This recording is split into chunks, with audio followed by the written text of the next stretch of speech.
Hi hello வணக்கம் நண்பர்களே, நான் உங்கள் தோழி வினு. இது வினுஸ் தமிழ் ஆடியோ நாவல் சேனல். என்னோட கதைகளை என்னோட குரலில் கேட்க நம்மளோட சேனலை சப்ஸ்கிரைப் செஞ்சுக்கோங்க. பிடிச்சா லைக் பண்ணி உங்கள் பொண்ணான கருத்துக்களை கமெண்ட்டாகவும் பதிவு பண்ணுங்க. வாங்க கதைக்குள்ள போகலாம். பிழையும் சரியில் முடியுதே. பிழை 49. சைல்ட்ஹுட் woundsனா ஏதாவது ஃபிசிக்கல் அப்யூஸாக இருக்குமா லக்ஸ்? ஏன்னா அன்னைக்கு தயா என்று தொடங்கியவன் வார்த்தைகளை விழுங்க லக்ஸும் பரத்தும் ஒருவரை ஒருவர் பார்த்து கொண்டனர். சரி விடு, உன்னால பிரணதி அவளுக்கு தெரியாம கியூர் பண்ண முடியும்னா ஸ்டார்ட் பண்ணிடு என்றான். அண்ணா, இது பெரிய விஷயமே இல்லை. மச்சி ஏற்கனவே என்கிட்ட சொல்லியிருக்கா. அவளுக்கு அவ அம்மாவை ரொம்ப பிடிக்கும். அவங்க அவகிட்ட அடிக்கடி சொன்ன விஷயம் ஒன்ன நீ தான் காப்பாத்திக்கணுன்றது போல. ஸோ அதனால அவ ஓவர் காஷியஸா இருக்கா. தட்ஸ் இட் என்றான். ஓ ஓகே, தென் நான் அவ விருப்பம் இல்லாம தொட ட்ரை பண்ணா என்று இழுக்க, ஐயோ அண்ணா, அது எப்படி வேணாலும் முடியலாம். மேபி கடைசி வரைக்கும் உங்களை பிடிக்காம கூட போலாம் என்றதும், yes correct, that's what I want to know என்று யோசிக்க ராமை கவனித்த பரத்தோ, அண்ணா எங்ககிட்ட எதையாவது மறைக்கிறீங்களா? உங்க தம்பி கிட்ட மறைக்கிற அளவுக்கு என்னதான் இருக்கு உங்க லைஃப்ல? எங்களுக்கு ஒன்னும் புரியல என்றான் பரத். டேய் டைனி, ஏண்டா என்றவன், இட்ஸ் ஓகேண்ணா, அப்படி சொல்ல முடியாத விஷயம்னா நோ இஷ்யூஸ் என்றான் லக்ஸ். ஆழ்ந்து பெருமூச்சு விட்ட ராமோ, பெருசாலாம் ஒன்றும் இல்லை, பிரணதியை பற்றி சில விஷயம் தெரிஞ்சுக்க நினைச்சேன், அதான் அந்த டான் தயாவுக்கு கால் பண்ணேன் என்றான். தயாவுக்கா? அவனுக்கு பிரணதியை பற்றி என்ன தெரியும்? அவ என்கிட்ட வேலை பார்க்கும்போது ஒரு தடவை கூட அவனை அவளோட பார்த்ததில்லையே என்றான் பரத். அவளோட அவனை பார்த்துருக்க வாய்ப்பில்லை, ஆனா அவளோட ஒவ்வொரு விஷயத்துக்கும் பின்னால அவன் இருக்கான். நான் பாப்புவோட அம்மாவை தேடிட்டு இருந்தேனே, கண்டுபிடிச்சேனா இல்லையான்னு நீங்க கேட்கவே இல்லையே என்றவன் திரும்பி, என் பொண்ணோட பயாலஜிக்கல் மதர் பிரணதி என்றதும், என்னது என்றனர் பரத்தும் லக்ஸும் ஒரு சேர. எஸ், பாப்புவோட அம்மா அவதான் என்று டிராவை திறந்து ரிப்போர்ட்ஸை காட்ட, இதெல்லாம் எப்ப நடந்தது என்றான் பரத்.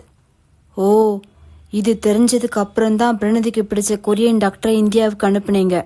ஜேக்கப்பை பத்தி குடஞ்சு அவட்ட கேட்டிருக்கீங்க, முக்கியமா கட்டிப்பிடிச்சது என்று விட்டு திருவென லக்ஸ் விழிக்க, இது என்னடா புதுக்கதை? உனக்கு தெரிஞ்சது கூட எனக்கு தெரியலையே என்றான் பரத். நம்ம ஹாஸ்பிட்டல்ல எத்தனை ஃபீமேல் ஸ்டாஃப்ஸ் இருக்காங்க, யார் யார் எந்த டிபார்ட்மெண்ட்ல இருக்காங்கன்னு தெரிஞ்சா மட்டும் போதாது, குடும்பத்திலையும் என்ன நடக்குதுன்னு அப்பப்போ பார்க்கணும் என்றான் லக்ஸ். நீ மூடு என்ற பரத்தோ, பிரணதி எப்படி நான் பாப்புவோட அம்மாவா இருக்க முடியும்? பட் எனக்கு அவளை பார்க்கும் போதெல்லாம் பிரிச்சு பார்க்கவே தோணாது. நம்ம குடும்பத்துல ஒருத்தியா தான் நினைக்க தோணும். ஒருவேளை இதனாலதான் இருக்குமோ என்க. டேய் டைனி, இந்த மாதிரி நல்ல விஷயங்கள்லாம் கூட உனக்கு தோணுமாடா என்றான் லக்ஸ். டேய், அண்ணன் இருக்காரேன்னு பாக்குறேன், இல்லைன்னா உன் மண்டைய புலந்திருப்பேன் என்க. ஹே ஸ்டாப் இட், ஏண்டா இன்னும் சின்ன பசங்க போல சண்டை போடுறீங்க? எஸ், எனக்கு என் லைஃப்ல இருக்கிற சில பசில்ஸ் ஆர்கனைஸ் பண்ணணும்னா தயா கிட்ட தான் எனக்கான மிஸ்ஸிங் பசில்ஸ் இருக்கணும்னு தோணுச்சு, அதான் கால் செஞ்சேன் என்று அவன் நினைவு அன்று செல்ல சினிங்கிய மொபைலே கண்கள் சுருக்கி பார்த்து கொண்டிருந்தான் உதயா. யார் உதயா என்க. நியூ நம்பர்னா, கோடு பார்த்தா ஆஸ்திரேலியா போல தெரியுது என்றான். எதிர்பார்த்தேன் என்பது போல் நமட்டலாக புன்னகை செய்த தயா வாங்கி அட்டன் செய்தவன், எஸ் டாக்டர், ரொம்ப சீக்கிரத்தில் கால் பண்ணிட்டீங்க, பிரணதி மேல அவ்வளோ அக்கறையா என்றான் நக்கலாக. இங்கே பார், என் பொண்டாட்டிக்கு எப்போ என்ன பண்ணணும்னு எனக்கு தெரியும். எனக்கு அவளை பற்றி சில இன்ஃபர்மேஷன்ஸ் வேணும், அதனால உன் ஹெல்ப் வேணும். ஹோப் நீயும் செய்வேன் நம்புறேன் என்க. பிரணதிக்கு செய்யாமலா? அவ தான் உன் பொண்ணுக்கு அம்மான்னு இந்நேரம் உனக்கு தெரிஞ்சிருக்கணுமே, வேற என்ன என்க. இப்போ பிரச்சனையே பிரணதிக்கு தான் என்றான். பிரணதிக்கு பிரச்சனையா? என்ன சொல்ற என்றதும், பிரணதிக்கு என்னாச்சு என்று உதயாவும், சிஸ்டர் இப்போ எங்க இருக்காங்க என்று வருணும் வர அவர்கள் குரல் நன்றாக காதில் விழுந்தது ராம்க்கு. எரிச்சலுடன் கண்களை மூடித்திருந்தவன், உன்னை பார்க்கணும், எங்க பார்க்கலாம், நான் அங்க வரவா என்றதும், அவசியம் இல்லை, நான் ஆல்ரெடி ஆஸ்திரேலியாவுக்கு டிக்கெட் போட்டேன், நாளைக்கு இந்நேரம் அங்க இருப்பேன் என்று வைத்தான். அதிர்ந்த ராமு, ஆஸ்திரேலியா வர்றானா? டேய், யாருடா நீங்க? அவ ஏன் பொண்டட்டுடா? இவன் உடனே வர்றேன்றான், அங்க 2 பேர் ஓடி வரானுங்க, இப்படி ஆளாளுக்கு இஷ்டத்துக்கு உரிமை கொண்டாடுறானுங்க என்று எண்ணினான். மறுநாள் ராம் ஃபார்ம் ஹவுஸ் தோட்டத்தில் அமர்ந்திருந்தனர். ராம் மற்றும் தயா ஒரு சிகரெட்டை எடுத்து பற்ற வைத்தவாறு, சொல்லு, உனக்கு அவளை பத்தி என்ன தெரியணும் என்றான் தயா. அவன் இதழில் இருந்த சிகரெட்டை பறித்து தன் இதழில் வைத்து இழுத்தவன், எல்லாமே என்றான். அவன் செய்கையை ஒற்றை புருவம் உயர்த்தி பார்த்த தயாவோ, டாக்டருக்கு இந்த பழக்கம்லாம் வேற இருக்கா? உன்னை உத்தமன்னு சொன்னாங்க என்றான். ஒவ்வொரு உத்தமனுக்குள்ளேயும் யாருக்கும் தெரியாத இன்னொரு முகம் இருக்குமே, இது என்னுடைய இன்னொரு முகம் என்றான் ராம். இது மட்டும் தானா? என்க. ரொம்ப சந்தோஷமா இருந்தா ட்ரிங்க்ஸ் பண்ணுவேன், பட் அதுவும் பல வருஷம் ஆச்சு என்க. இதழை வளைத்து தலையாட்டிய தயாவோ, சொல்லு என்றான். ஸ்ரத்தாவோட ட்வின் சிஸ்டர் தான் பிரணதியா என்றான். தயாவோ அவனை நோக்க, இவனுக்கு எப்படி தெரியும்னு பாக்குறையா? அன்னைக்கு என் பொண்ணை தூக்க வந்தப்போ என்னோட போட்டோக்கு நடுவுல ஒரே மாதிரி 2 பொண்ணுங்க இருக்கிற போட்டோஸை கொலாஜ் பண்ணி இருக்கிற ஒரு பெரிய போட்டோவை பார்த்தேன் என்றான். நீயும் கொஞ்சம் கிரிமினல் மூலக்காரன் தான், சின்ன விஷயத்து கூட நோட் பண்ணியிருக்க. ஆனா அது பிரணத்தி இல்ல, சதா. ஸ்ரத்தாவுக்கு 5 நிமிஷத்துக்கு முன்னால பிறந்த அவளோட அக்கா சதா என்றான். புகைப்பதை நிறுத்திய ராமோ, அப்பா அவளதான் என்று முடிப்பதற்குள், எஸ், நீ ஆக்சிடென்ட் பண்ணி செத்தாலே ஒரு பொண்ணு, அது சதாதான். பட் நீ ஆக்சிடென்ட் பண்ணலனாலும் அவ செத்துருப்பா, அவ ஒரு என்று அவன் முடிப்பதற்குள், பிரஸ்ட் கேன்சர் பேஷண்ட் ரைட் என்றான். என்றவாறு கூறத் தொடங்கினான் தயா. ஸ்ரத்தாவை விட டேஞ்சரானவ சதா. என் முதலாளியோட பொண்ணுங்க தான் இவங்க 2 பேரும். 14 வயசுல லோட்மேன் வேலைக்கு கூட்டிட்டு வந்தாங்க என்னை கவனிச்ச ஸ்ரத்தாவோட அப்பா அவர் சொந்த வேலைக்கு என்ன காசு கொடுத்து கூட்டிட்டு வந்தாரு. அவர் பண்ணினது எல்லாம் போதைப் பொருள் கடத்தல். எனக்கும் கற்றுக் கொடுத்தாரு. அம்மா இல்லாத பொண்ணுங்களேன்னு ரொம்ப செல்லம் கொடுத்து வளர்த்தார். சதா கிட்ட நீதான் தங்கச்சிக்கு அம்மா மாதிரி அவளை கவனமா நீதான் பார்த்துக்கணும்னு சொல்லி சொல்லி வளர்த்தாரு. அதுதான் அவர் பண்ணின பெரிய தப்பு. அதனாலேயே தங்கச்சி சந்தோஷம்தான் ஏன் சந்தோஷம்னு வாழ ஆரம்பிச்சா சதா. இதுவே அவளை பாதி பைத்தியமாக்கிருச்சு. எந்த அளவுக்கு பைத்தியம்னா, ஒரு நாள் ஒரு வேலைக்காரன் என் மேல தெரியாம தவறுதலா சுடுபாலை ஊத்திட்டான். இத பார்த்த உடனே ஸ்ரத்தா சிரிக்க ஆரம்பிச்சிட்டா. தங்கச்சி சிரிக்கிறான்றதுக்காக என்னை உட்கார வச்சு கிட்டத்தட்ட 10 கப்புக்கு மேல சுடுபாலை என் மேல ஊத்தினா. ஒரு அளவுக்கு மேல ஸ்ரத்தாவே அக்கா வேண்டாம் வீடுன்னு சண்டை போட்டு நிறுத்தினா. ஸ்கூல் டைம்லேயே ஃப்ரெண்ட்ஸோட சேர்ந்து ஸ்ரத்தா ட்ரக்ஸ் யூஸ் பண்ண ஆரம்பிச்சிட்டா. இதுல என்ன கொடுமைனா, தங்கச்சி ட்ரக்ஸ் யூஸ் பண்றான்னு சதாவுக்கு தெரியும். சொல்ல போனா அதுக்கு காசு, சமயங்கள்ல ட்ரக்ஸும் அவளே வாங்கி கொடுத்திருக்கா. இது ரொம்ப லேட்டா தான் எங்க முதலாளிக்கு தெரிய வந்தது. அதுக்கப்புறம் முழு நேரமும் என்ன அவங்க பொண்ணுங்களை மட்டும் பாத்துக்க சொன்னார். அதை பயன்படுத்தி தான் என் தம்பி உதயா, வருண், மற்ற பசங்களை அவருக்கு உதவிக்கு எடுத்துக்கோங்கன்னு கேட்டேன். அவரும் உடனே செஞ்சார். ஸ்ரத்தாவே மறந்து சரியா இருக்க ட்ரை பண்ணாலும் மனதளவுல அவ ரொம்ப கஷ்டப்படுறான்னு சதா விடல. அதை தடுக்க போன என்ன உடல் அளவுல ரொம்ப ஹர்ட் பண்ணா. முதலாளி பொண்ணுங்களாச்சே, என்னாலையும் ஒன்னும் பண்ண முடியல. என் முதலாளிக்கு என்ன செய்யறதுன்னே புரியல. ஒரு பொண்ணு என்னன்னா சைக்கோவா மாறிக்கிட்டே போனா, இன்னொரு பொண்ணு போதைப் பொருளுக்கு அடிமையாயிட்டே போனா. வேற வழி இல்லாம 2 பேரையும் வெளியே விடாம ஹவுஸ் அரெஸ்ட்ல வச்சாரு. என்ன படிக்க வச்சாரு. என்கிட்ட ப்ராமிஸும் வாங்கினாரு, அவங்க 2 பேரையும் நல்லா பாத்துக்கணும்னு. திடீர்னு ஒரு நாள் எனக்கும் ஸ்ரத்தாவுக்கும் திருமண ஏற்பாடு செஞ்சாரு. விடிஞ்சா கல்யாணம். காலையில கொடூரமா கத்தியால குத்தப்பட்டு புணமா கிடந்தார் என் முதலாளி. பண்ணது வேற யாரும் இல்ல, சதாதான். அதுக்கப்புறம் ஸ்ரத்தாவை பாத்துக்கிறேன்னு அவ ஆடின ஆட்டம் கொஞ்சம் நெஞ்சம் இல்ல. சொல்லப்போனா உன்னை பார்த்தது, நீ வேணும்னு ஆசைப்பட்டது மட்டும்தான் ஸ்ரத்தா. ஆர்த்திய போலீஸ் அரெஸ்ட் பண்ணது, அடிச்சது, உங்களை ஃபாலோ பண்ணது எல்லாமே சதா. ஸ்ரத்தாவை பொறுத்தவரை அவ ஒரு பொருளுக்கு ஆசைப்படுவா. கொஞ்சம் பொருள் வாங்கி தர்றேன்னா கேட்டுக்குவா. இருந்தாலும் 2 கேரக்டர் இருக்கு அவகிட்ட. ட்ரக்ஸ் யூஸ் பண்ணா ஒரு ஸ்ரத்தா, ட்ரக்ஸ் யூஸ் பண்ணலனா இன்னொரு ஸ்ரத்தாவா இருப்பா. ஆனா சதா அப்படி இல்லை. அவ ஒரு சைக்கோ. ஸ்ரத்தாவுக்கு ஒரு விஷயம் பிடிக்கும்னா அதை அவளுக்கு கொடுக்க எந்த எல்லைக்கும் போவா. இந்த சமயத்துல தான் நீ அவகிட்ட மாட்டிக்கிட்ட. ஸ்ரத்தாவை பொறுத்தவரை அவ அக்கா சாகல, அவளுக்கு மெமரி லாஸ் ஆயிருச்சு. பிரணதி தான் சதான்னு நினைச்சிட்டு இருக்கா.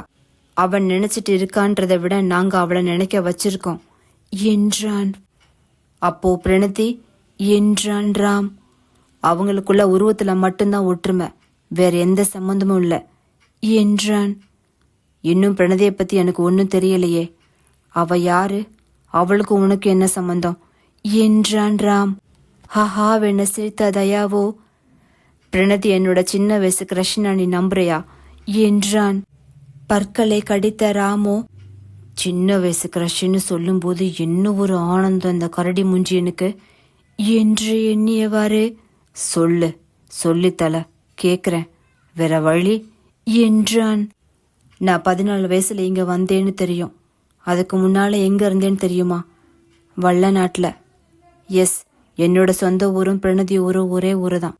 எங்களை போல ஏழ்மையில இருக்கிறவங்களுக்கு உடம்பு சரியில்லைனா போறது அவ தாத்தா கிட்டதான் என்று அவன் நினைவு செல்ல, ஐயா வைத்தியரையா, என் பிள்ளைய பாருங்கய்யா என்று கூக்குரல் கேட்க ஓடி வந்தார் ராமையா.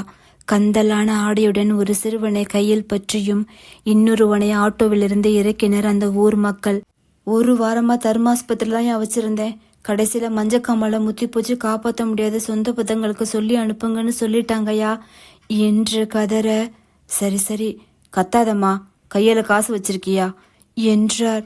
கந்தலான முந்தானையில் முடிந்து வைத்திருந்த முடிச்சை அவிழ்க்க சில சில்லறைகள் விழுந்தது. அதை எடுத்து அவரிடம் நீட்ட, எனக்கு இல்லம்மா, நேரா போனா ஒரு பெட்டி கொடை வரும், 1 ரூபாய்க்கு சூட வாங்கிக்கோ, எல்ல கோவில கொளுத்திட்டு திருநீர் அள்ளிட்டு வா என்றார். அவரும் ஓடினார். பின்னால் அவருடன் இருந்த அந்த சின்ன சிறுவனும் நொண்டியவாறு ஓட அவர்களையே பார்த்தார் ராமையா. என்னப்பா ஆச்சு என்று வந்தார் அபர்ணதி கையில் பிரணதியை பற்றியவாறு.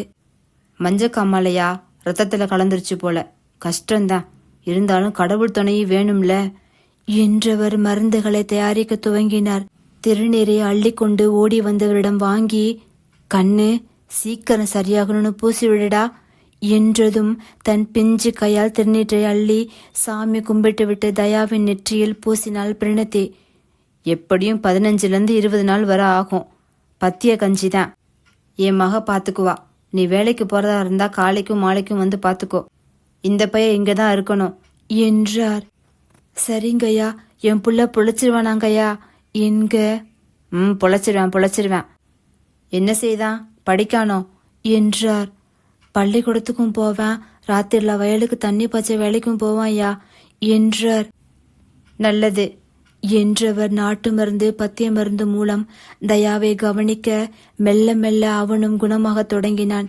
சில சமயம் தயாவுக்கு மருந்தும் கஞ்சியும் சிறுமியான பிரணதி தான் எடுத்து வந்து தருவாள்.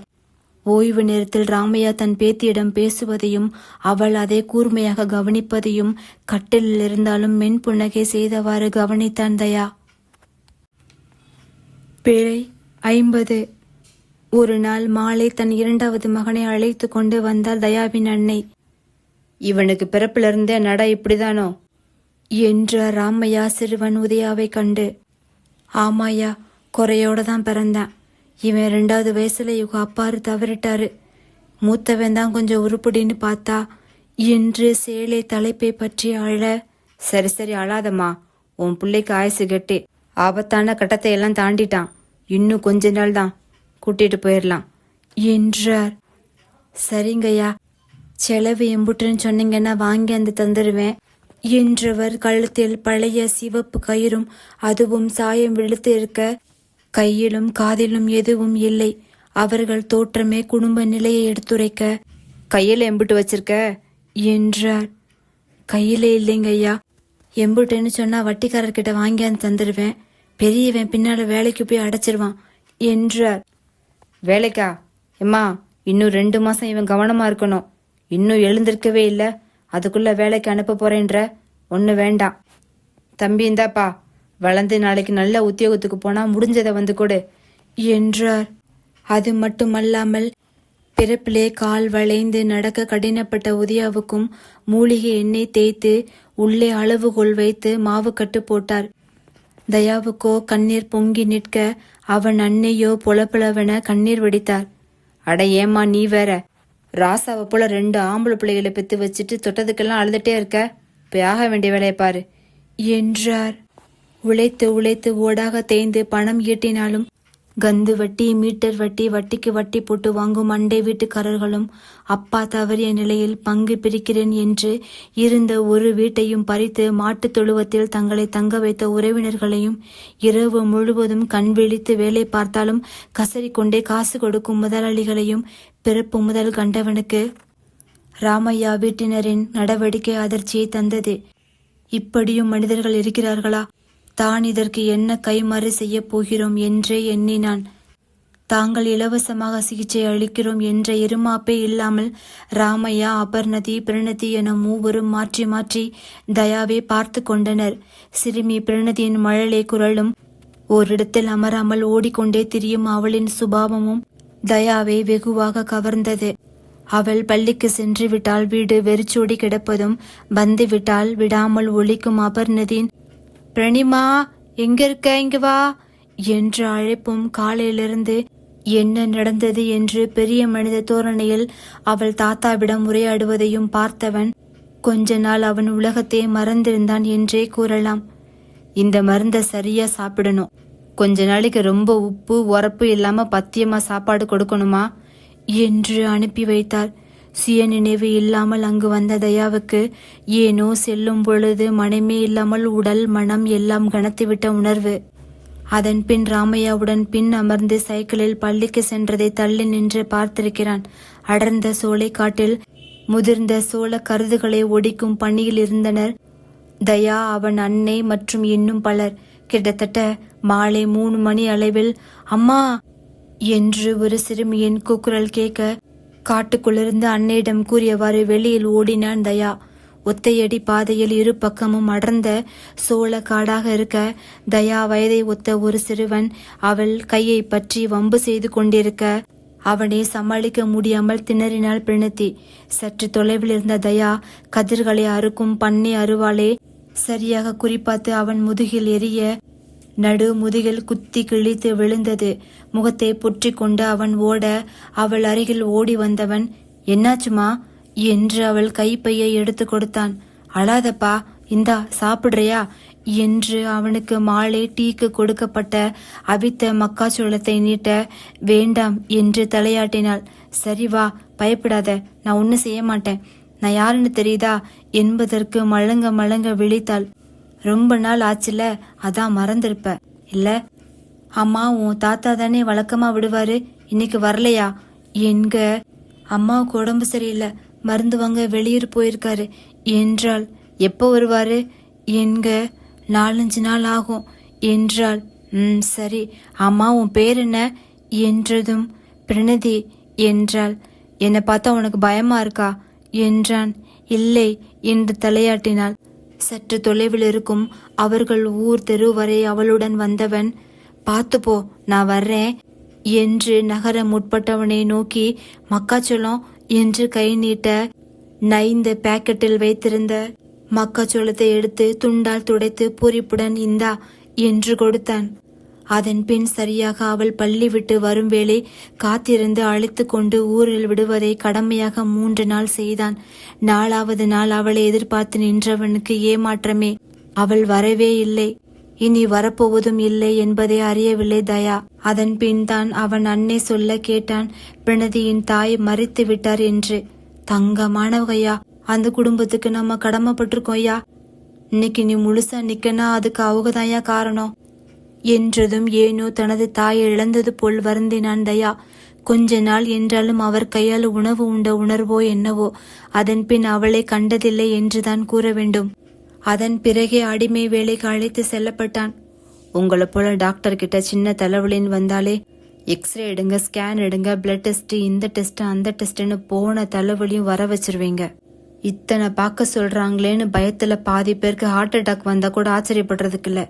ஆனா பிரணதி தாத்தா அப்படி இல்ல.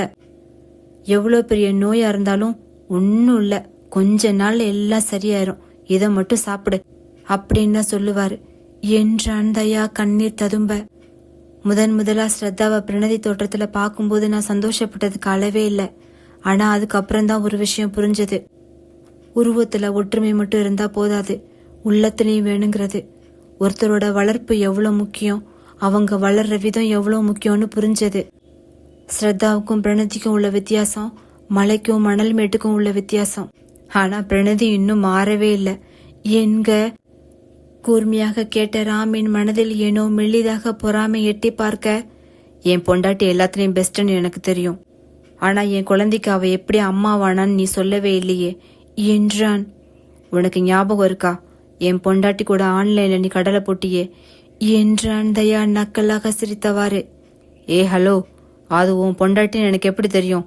நான் ஏதோ கால் கேர்ள் நினைச்சேன் என்க என்று நமட்டலாக சிரித்த தயாவோ, அப்போ ஒரு நாள் தண்ணி அடிச்சிட்டு போதையில என் பொண்டாட்டிக்கிட்ட உளறிட்ட, இந்த மாதிரி நான் குழந்தை பெத்துக்க போறேன்னு. அதுக்கு அப்புறம்தான் ஸ்ரத்தா ரொம்ப ஆட ஆரம்பிச்சிட்டா, எங்களையும் ரொம்ப படுத்த ஆரம்பிச்சிட்டா. அப்படி போன அவளை தேடிதான் நான் கேரளா போனேன். அப்பதான் ஃப்ரெண்ட்ஸோட டூர் வந்திருந்த பிரணதியை பார்த்தேன். வேற ஊர்ல பார்த்தாலும் 100% அது அவதான்னு புரிஞ்சுக்கிட்டேன். என்னதான் நம்ம வாழ்க்கை தரம் எல்லாம் மாறினாலும் ஏதோ பக்கத்துல போய் பேச தயக்கமா இருந்தது. தள்ளி நின்னே பார்த்தேன். அப்பதான் அந்த ஆக்சிடென்ட். காப்பாத்தி ஹாஸ்பிட்டலையும் சேர்த்தேன். அவ பேரை தவிர அவளை பத்தி ஒரு விவரமும் எனக்கு தெரியல. அதை விட அவ உயிர் முக்கியம்னு அவளை காப்பாத்துற வேலையை பார்த்தேன். ஒரு ஓவரி ஃபுல்லா டேமேஜ், இன்னொன்னு ஒர்ஸ்ட் கண்டிஷன்ல இருக்கு, உடனே சர்ஜரி பண்ணுன்னு சொன்னாங்க. இனி அவளுக்கு குழந்தை பிறக்கிற வாய்ப்பும் ரொம்ப கம்மின்னு சொன்னாங்க. வேற ஏதாவது வழி இல்லையான்னு கேட்டப்பதான் மேபி சர்ஜரி சமயம் கருமுட்டை இருந்தா அதை ஃப்ரீஸ் பண்ணி வைக்கலான்னு சொன்னாங்க. 5 நாளுக்கு மேல அவ கண் விழிக்கவே இல்லை. அவ்வளவுதான் உடம்புல சக்தி. உதயதான் அவளை பத்தி விசாரிச்சான். அவளோட சூழ்நிலை எனக்கே அதிர்ச்சி தான். இன்ஃபார்ம் பண்ணி 2 நாள் கழிச்சுதான் வந்தாங்க. வந்தவங்க ஹாஸ்பிட்டல் பில் பத்தியும் யாரை கேட்டு இவ்வளவு செலவு பண்ணீங்கன்னு சண்டை தான் போட்டாங்களே தவிர அவ எப்படி இருக்கான்னு ஒருத்தரும் கேட்கல. அவங்கள சொல்லியும் தப்பு இல்லை, அந்த குடும்பத்துக்கும் அவளுக்கும் சம்பந்தமே இல்லையே. அப்போ முடிவு பண்ணேன், இனி அவளை பார்த்துக்க வேண்டியது என் பொறுப்புன்னு. அதே சமயம் எங்க லைஃபும் நிரந்தரம் இல்லாதது, அதுல அவளை சேர்க்கவும் எண்ணமில்லை எனக்கு. அப்போதான் எனக்கு ஸ்ரத்தா சொன்னது ஞாபகம் வந்தது. ஸ்ரத்தாவோட பேரை சொல்லி பிரணதியோட சாம்பிள்ஸை கொடுத்தது நான் தான் என்க. ஆக அந்த பைத்தியத்துக்கிட்ட என்னை சிக்க வச்சது நீதான், அப்படிதானே என்றான் ராம். அவ பைத்தியம்னா அந்த பைத்தியத்தை எதுக்கு ஃபர்ஸ்ட் இயர்ல இருந்து வாட்ச் பண்றீங்க சார் என்றான் தயா. அதான் எனக்கும் புரியல. நான் ஸ்ரத்தா நினைச்சேன், அவளை எனக்கு பிடிக்கல. ஆனா பி ஃப்ராங்க், பிரணதியை பிடிச்சுதான் வாட்ச் பண்ண சொன்னேன் என்றான். அம்மா அது எப்படி உனக்கு தெரியும், என்னையும் வாட்ச் பண்றியா என்றான். உன்னையே நான் வாட்ச் பண்ண போறேன், என் கண்ணு எல்லாம் பிரணதி மேலதான் என்றதும் எக்ஸ்கியூஸ் மீ என்றான் ராம். வாட்ச் பண்ணேன்னு சொன்னேன்ப்பா என்க. நான் அவளை வாட்ச் பண்றேன்னு எப்படி கண்டுபிடிச்ச என்றான் ராம். அக்கறையா உங்க ஹாஸ்பிட்டல்ல வேலை கொடுத்தது, காயத்ரியை வச்சு அவளை பத்தி தெரிஞ்சுக்க ட்ரை பண்ணது என்றதும் வெயிட், அப்போ காயத்ரி என்று ராம் இழுக்க, ஹஹாவென சிரித்த தயாவோ மொபைலில் ஒரு நம்பருக்கு கால் செய்து, காயத்ரி என்க. எஸ் டான், காலையில சாப்பிட்டுட்டு அவ பொண்ணு கூட பில்டிங் கன்ஸ்ட்ரக்ட் பண்ற டாய்ஸ் வச்சு விளையாண்டுட்டு இருக்கா. அப்புறம் நேத்து நைட்டு ராம் சார் அறையில தூங்க முடியாதுன்னு போனவளை தூக்கிட்டு வந்து, இங்கதான் இனி நீ தூங்கணும், இல்லனா உன் தம்பி ஸ்டேட் லெவல் மேட்சுக்கு செலக்ட் ஆக மாட்டான்னு மிரட்டி இருக்கார் என்றாள். நம்மட்டலாக புன்னகை செய்த தயாவோ, ஓகே கால் யூ லேட்டர் என்றவன் ராமை பார்க்க, அட பாவிங்களா, என்னடா உங்களுக்கெல்லாம் பிரச்சனை, கொஞ்சம் கூட வெக்கமே இல்ல, இப்படி அடுத்தவன் பெட்ரூம் எட்டி பாக்குறீங்க என்றான். எல்லாம் அந்த பைத்தியத்தை சொல்லணும், 7 கழுத வயசாச்சு, எதை மத்தவங்க கிட்ட சொல்லணும் எதை சொல்லக்கூடாதுன்னு கூட தெரியல என்றவர். ஏன்பா, அடுத்தவன் குடும்பத்தை கெடுக்கிறதுல உனக்கு அப்படி என்னப்பா ஆனந்தம் என்றான். ஓ, இதையே நீ செய்யல? சர்வா அப்பா மனசுல ஆசையை விதைச்சு அக்கறையா பொண்ணெல்லாம் பார்த்து கொடுத்து அந்த பையனை பிரிச்சியே, ஞாபகம் இல்லையோ என்றான். பெரிய டாஸ்கா இருக்குமோ நினைச்சேன். குறுக்க அவன் மட்டும்தான் இருந்தான், அதான் அவனுக்கான பொண்ணை நானே பார்த்துட்டேன் என்றவனே தயா கண்கள் சுருக்கி பார்க்க, ரொம்ப நல்ல பொண்ணுப்பா என்று விட்டு இருவரும் ஹஹாவென சிரிக்க, அதை விடு, அந்த ரவுடி பசங்க 2 பேரையும் லாரியை வச்சு ஏற்றி கொண்டது நீ தானே என்றான் ராம். ஜெயிலுக்குள்ள இருந்து வெளியே வரும்போது நடைப்பிணமா வரணும்னு செட்டப் பண்ணேன். பட் அவனுங்க விதி போய் சேர்ந்துட்டானுங்க என்ற தயாவின் எண்ணம் அன்று செல்ல, கழுத்து கை என காய்த்து போன தழும்போலாக இருந்த பிரணதியை ஹாஸ்பிட்டலில் மாஸ்க் அணிந்தவாறு கண்ட தயாவோ பற்களை கடித்தவன் வருணுக்கு கால் செய்து, என்னாச்சு என்க? போலீஸ்க்கு இன்ஃபார்ம் பண்ணிட்டேன்டான்.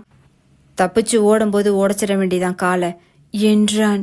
வேண்டாம், மொத்தமா முடிச்சிரு என்றான். டான் என்று வருண் அதிர, மற்றொரு ஏர்போர்ட்ஸில் இருந்த உதயாவோ அவர்கள் மீது லாரியை ஏற்றியிருந்தான். ஒரு கண்ணு இல்லடா, 2 கண்ணு அவன் மேலதான் இருக்கு என்று ஜெயனின் பேச்சை ஒயின் ஷாப்பிலிருந்து கேட்ட தயா அவனை கடத்தி விட்டான். உதயாவோ, கண்ணை நூண்டிடலாமாண்ணா என்க? விடு, தெளியட்டும், நான் பாத்துக்கிறேன் என்றவன் வாயிருந்தும் பேச முடியாமல், கை கால்கள் இருந்தும் அசைக்க முடியாமல் செய்தான். ராம் ஹாஸ்பிட்டலில் வேலையிலிருந்து சென்ற பிரணதி நடு ரோட்டில் அமர்ந்த ஆள, அந்த டாக்டரை தூக்கிடலாமாண்ணா என்றான் உதயா. அவன் என்ன ஐடியா வச்சிருக்கான்னு தெரியலையே. சரி, வருண் கிட்ட சொல்லி என்று தயா எதையோ கூற, அடுத்த சில நிமிடங்களில் வந்த ஏஞ்சலின் ஷோரூமுக்கு வேலைக்கு வர சொல்லி சென்றார். சரி, இது வரைக்கும் நீ அவளுக்கு செஞ்சதுக்கெல்லாம் தேங்க்ஸ். இனி என் பொண்டாட்டியை பார்த்துக்க எனக்கு தெரியும். அவளை ஃபாலோ பண்றதை நிறுத்துங்க. தெரிஞ்சோ தெரியாமலோ எனக்கு ஒரு நல்ல விஷயம் நீ பண்ணியிருக்க. அதுக்காக உன் ஒய்ஃபுக்கு ஏதாவது ஹெல்ப் தேவைப்பட்டா நிச்சயம் செய்வேன் என்றவன், ஆமா, நீ நிஜமாவே டானா என்றான். மென் புன்னகை செய்த தயாவோ பாக்கெட்ல இருந்து சிறு அட்டையை நீட்ட, அது ஒரு ரகசிய உளவுத்துறை அதிகாரியின் அட்டை. பெயர் தயாளன் என்றிருக்க, ஐயோ இது வேறையா என்று திரும்ப கொடுத்தவன், உளவு பார்க்குற வேலையை உங்களோட நிறுத்திக்கோங்க, என் பொண்டாட்டிக்கிட்ட வேண்டாம் என்க. ஹஹாவென சிரித்த தயாவோ, ஏன், என் மேல அவ்வளோ நம்பிக்கையா என்றான்.